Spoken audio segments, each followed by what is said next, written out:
God, the most powerful being in existence. You have no comprehension of his power. He can create entire worlds, hundreds of worlds, stars, galaxies, and all of that can just vanish with a single snap. And inside of your mind, there is a God as well. A God who create worlds. When I was a kid, my parents had this great desire to travel a lot because they were born and raised in the Eastern Bloc and they didn't have the opportunity to travel before. So then when the Eastern Bloc collapsed, they finally had the opportunity. And so we would hop on the car and travel very often, like a couple of times per year. And I would spend like 5, 10, 20 hours even sometimes in the back seat of a car. You know, there was no smartphones back then. I didn't have any siblings. I was a single kid. I didn't even have a Game Boy. Like, even if I had a Game Boy, how long can you play, right? So out of just pure crippling boredom, I would be just looking outside the window when I would be traveling by car. I would be seeing, fields with trees and all that stuff. And I would just imagine two armies fighting, there would be a dragon coming down and there would be magic exploding and all that stuff. Lord of the Rings were like fresh movie back then. I was a very creative kid who really loved fantasy, and just like that I was doing world building in my mind. And you know what I'm talking about, because if you're a very creative person, then you probably had a situation like that when you were just traveling somewhere. You had your headphones and you would be listening to some music, you would be looking outside the window and you would just imagine stuff happening outside. And without even knowing it, your brain would just generate world building ideas, your brain will generate stories, your brain will just create stuff because of how creative you are. That's basically what I would say is a superpower of creative person. And that's what I would say world building is in a very fundamental level. So before we even start, we need to ask ourselves, what even is world building? It is a very simple thing, right? It's world building. Building a world. Well, the answer is not really satisfactory, because what does that even mean? Like, you create a world, right? You need to first realize that when you do world building, you create a fictional world. And by world, I don't mean just, a planet, when you just put stuff like mountains, rivers, volcanoes, deserts, and all of that stuff, because all of the geographical thing, all of that stuff that I just mentioned, that is just a dressing. That is just a lifeless husk, I would say. Of course, you can create a very beautiful husk, but it's a husk nonetheless. But for your lifeless husk, even if it's very beautiful, for it to be animated, for it to be actually worth something, worth creating and worth caring for, you need to give it life. You need to give it life and you need to give it blood to start pulsating. And for that, you need conscious beings. Conscious beings like, elves, humans, fairies, angels, whatever it is, whatever your fictional world requires. You need conscious beings, because conscious beings generate conflicts, and conflicts are basically the fundaments of storytelling. And that's what basically world building is. It's a vessel, it's a tool to create stories within. Why do you actually even create fictional worlds, right? You have a world right now, right? You have people, you have history, law of physics, you have geopolitics, you have everything you want. So why do you want to create a fictional one? Well, it's a very good question. There can be plenty of reasons. First of all, the simplest answers are usually the best ones, is people really like to see things that are out of the ordinary and just experience stuff that you just cannot experience in our world. You don't have magic in our world. You don't have gods that actually talk to you, who actually strike you down if you insult them. But maybe you want to tell a story that is far more deeper and maybe touch some philosophical questions. A great example of that is Matrix or Blade Runner. Those movies created a world, they did a world building, they created something, they created a world that their stories are taking place in,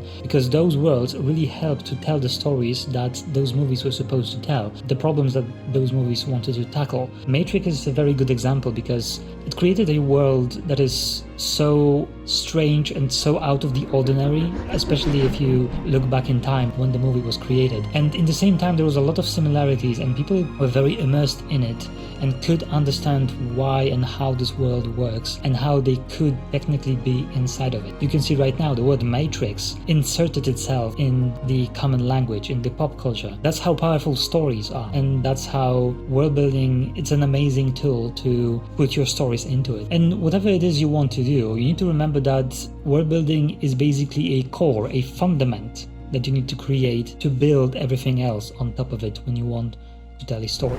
Depending on what you want to create, there's two very general types of world building. You have localized world building and global world building. So we will start with the first one. Localized. So localized world building is actually one of the easiest one to do, because what you do is you basically create a place and you do world building in a very specific area. That's why it's less of a world building and more of a place building. You want to create a story, but you want that story to be in a very specific place. So you do world building for that specific place and nowhere else. You can create, of course, some bits and pieces of, the world around, because that will make the world feel more believable. The person who is experiencing your story will have some information about the outside world. So you focus on one very specific area that you want to create. So for example, you want your story to take place in a island, which is like a prison island, let's say, right? Where it's always raining and there is like a very specific kind of magic phenomena, if you want to write a fantasy. Or you want to write for, like, let's say, an adventure. Your group of heroes goes somewhere to like a very specific dangerous place, a place that no one else visited, right? So you create that place, that area that you want to, create your stories in. It's definitely much easier than globalized, because you don't really need to create everything, else rather than the one thing that you want to focus on. You don't need to create the entire pantheon of gods. You don't need to create entire geopolitics of the continent that is like 2,000 miles away. You don't need to create any of that stuff. You can do some stuff here and there. You can just throw some bits of lore that is outside of the story, to give the feeling that, that the world actually breathe outside of your story and your characters. However, you don't really need to do much. You just need to throw some bits and pieces. A great example of that, for example, is a video game called The Weird West. The Weird West is basically a Western, but with fantastical elements, right? So you have like a typical Western story, a Western setting, but you also have magic, you have rituals, you have some fantastical beasts, you have some stuff that's happening that is out of the ordinary, that is very fantastical. We don't really know where it is happening. Is it in the US? Who knows? Like, we don't really know. But of course, the Weird West doesn't tell you everything, right? We don't know, for example, what is outside of the map, because the map of the world is very small. But what is outside of the map? Who knows? Is this like on a different continent, just like the Western was in America from the perspective of Europe? Who knows? Is this Weird West setting part of like a bigger country? Who knows? Well, you don't need to know, because the story of Weird West doesn't need this information. You don't really need that information to understand the story, and that's what basically make the localized world building for that specific game. Depending on what you want to do and what you want to have your story to be about, what you want your world building or your place building, your localized world building to be about, is to pick a focus. So, for example, if you want to create a political story, then you focus on culture, on geopolitics, on the law of the country, the geography, because geography affects quite a lot of politics, maybe trade and the marketplace, because money and all that stuff also influence politics. Maybe you want a story about adventure and discovering a new land, like a new piece of land. Then you focus on geography as well. You focus on fauna, on flora, on survival. You focus on stuff that are very relevant to the type of story you want to tell. Of course, do not forget that other stuff can also benefit. So, for example, you can have actually geopolitics in an adventure story of discovering like an alien land. Let's say this expedition that is going to the alien land, it's going there because the kingdom that they're coming from is actually losing a war and they need resources. So this expedition is actually sent to find some new sources of money, of some kind of minerals that they need. You can mix and shuffle stuff however you want depending on the story you are writing. However, that's basically what you need to do. You need to focus. You need to pick a focus and, focus on it. And the second type of world building, which is globalized world building. This one is for more insane, crazy nerds like me. It's basically this type of world building when you create everything. And when I mean everything, I mean absolutely everything. You create everything from ground up. You start with the ground, or even underground if you want to create that. You go up, you create mountains, volcanoes, deserts, you create the entire geography, you create the world basically. And then you fill it with stuff. You fill it with the magic system, with the religion, with story, the lore of the entire world, with geopolitics, with different cultures, species, anything you want, to be honest. And what is beautiful about that is you basically have a nigh infinite freedom on what you want to create. Because when you create a world, the entire world just by yourself, a globalized world building, you have everything ready, then you can do anything with that. You can create video games, board games, whatever you want. If you can tell any type of story, you can take a horror story, a romance story, a political story, a adventure story, a war story, whatever it is. You can make anything, and that's what's the most beautiful thing about the globalized world building. However, the cons are that, well, you need to create everything, and that takes quite a lot of time. It takes quite a lot of time, it takes quite a lot of effort,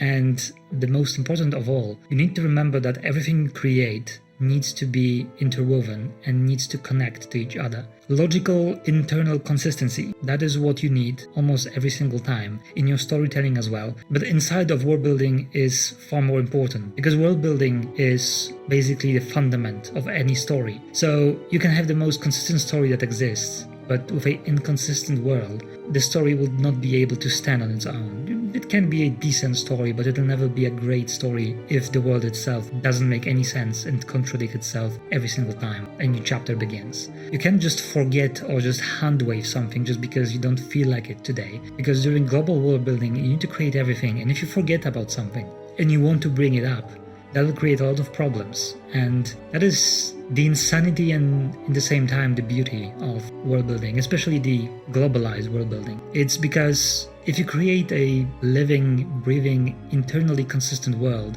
people who will experience that world will feel immensely immersed. So, what do you do after you pick your type? Well, then you pick your setting. Also, do you want to create a fantasy? You want to create a sci-fi, a steampunk, whatever it is you want to create. So what you need to focus on is the depth of your world, but most importantly, you need to remember about rules and consistency. And you need to remember that your world needs to be realistic. So, and before anyone jumps at me, because I know this will happen, realism doesn't mean that, your world needs to be the exact copy of our world. Realism means that your world needs to be internally realistic. So what I mean by that? Well, let me explain. So if I pick a lighter and I do, then were you surprised by the fact that created fire? Is it very strange for you? Well, it shouldn't be, because you saw that happening dozens, hundreds, maybe thousands of times already, and you know how a lighter works. That means that it's a rule that exists in our world. What does that mean that, a lighter creates fire? Well, that means that right now, in this moment, anyone with very small amount of money can access a device that can create fire very, very easily. So it's easily accessible to anyone. So what are the consequences of that? You need to remember that the buildings now need to be created to avoid fires. Most buildings in the first world and second world countries are created as such that they are very difficult to lit on fire, right? It's not as easy as a wooden hut with a straw roof. And that is just a small consequence of a very general, realistic rule of our world. And you need to remember to implement those rules in your world. Just because you have magic and dragons, and in your science fiction universe you have star-shattering beings of cosmos, doesn't mean that the world is not realistic. Just because you have magic and dragons doesn't mean that you don't have consistent rules that exist and are created inside of it. I think the best example of that is Terry Pratchett's work. It was a long time ago that I read one Terry Pratchett book where, correct me if you remember better than me, there was this land where if you said like a very specific word, then a lightning will strike in the background. I have no idea what the word was and how accurate my memory is, but this example that I just gave you it's not realistic, it's insane. At least in our world it's insane, that's why those books are well sold. But the fact is, this is a realistic thing because it's a consistent rule that happens. It's a rule that exists in this world. Any rule that you create and is consistent and it's a common thing in your world, it's a realistic thing. So consistent rules can also give you a very powerful tool when creating stories in your universe. Because now if you have, let's say we have a day and night cycle, right, in our world. If suddenly the sun would stop moving, that would create a huge subversion of expectation, right? Our rule, our very consistent rule, suddenly was subverted. Suddenly something happened that this rule that existed always is subverted. It stopped working. Your entire plot of your story, whatever it is you create, your universe, your novel, your book, your video game, whatever it is you create, you can take that issue and you can make it a main plot point of your entire story. I believe Banner Saga did that with their story, is that suddenly the gods died and the sun just stopped moving. It just stands in the horizon, in the sky, and it doesn't move. There is no day and night, just time flows, but the sun stopped. And of course you need to remember how those rules that you implement, however insane they are, they need to have have consequences, and you need to remember what issue they cause, how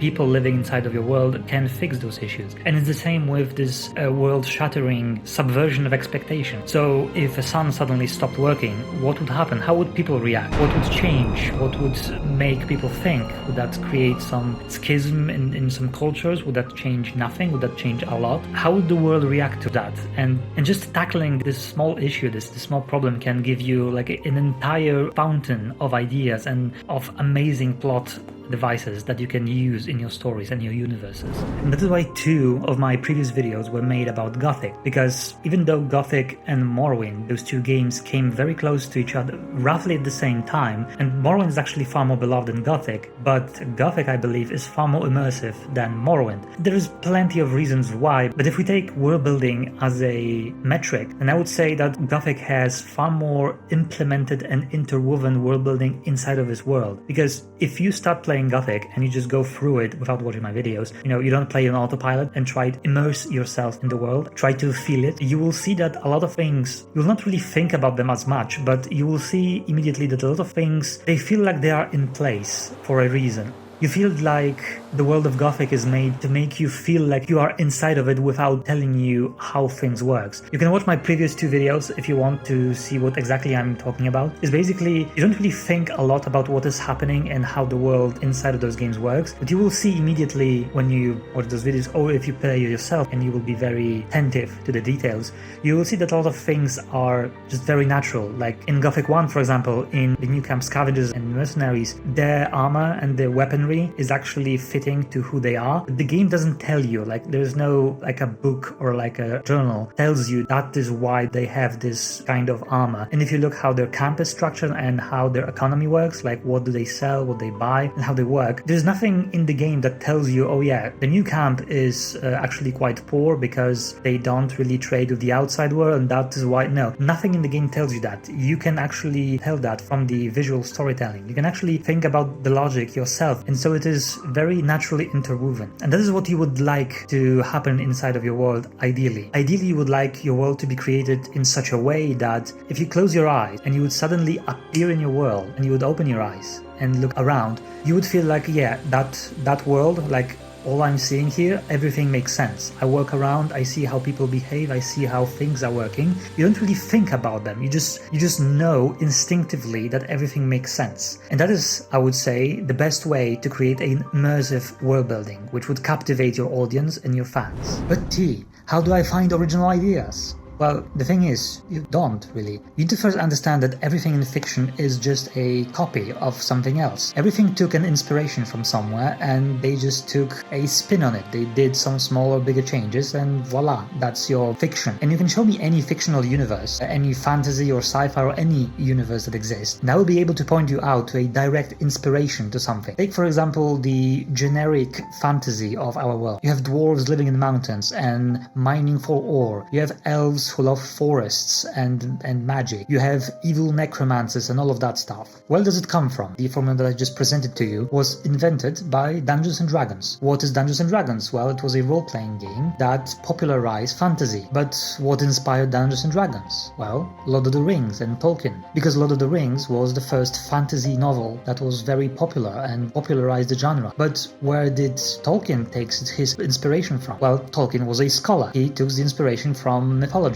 right? Norse mythology, Celtic, Greek, any mythology that exists. He really loved those things. He loved history and he loves mythology, loved languages, and he just took inspiration from them. So where the mythologies took the inspiration from? Well, they took the inspiration from our world. Because any creature that you see in mythology is just a combination of creatures that exist in our world. What is a Medusa? What is a woman with snakes instead of hair? What is a dragon? Well, a dragon is just a lizard with wings that is big and also breathe fire. Basically, anything was invented. You can only take something that was already invented and change it and shape it to your will to create something kind of unique. So what you truly need is something, anything to inspire you. Take what you see, take what you really like, mold it, change it to your liking, and voila, you have your own fictional work. Of course, those are just very basic tips, but that's what I want this video to be, like a very basic fundamental structure of how to even start creating a world building that you can sell to your audience will love. And after watching that, you have absolutely no idea what to take inspiration from, and just watch, read, learn. You can learn from other fictional universes very easily if you set your mind to it. Next time you play a video game, you watch a movie, you read a book, instead of just mindlessly consuming it like a consumer you are, try to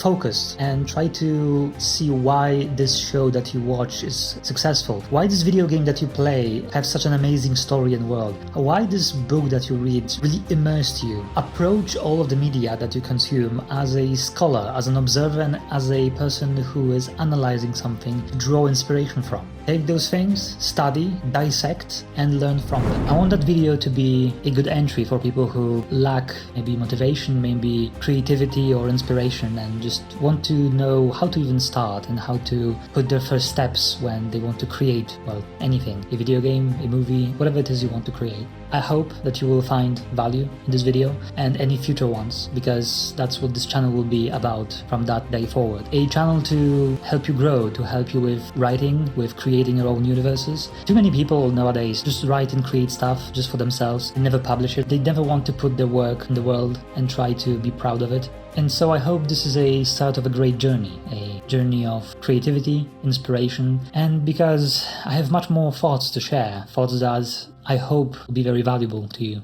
And remember, you're just one page, one chapter, one video from greatness.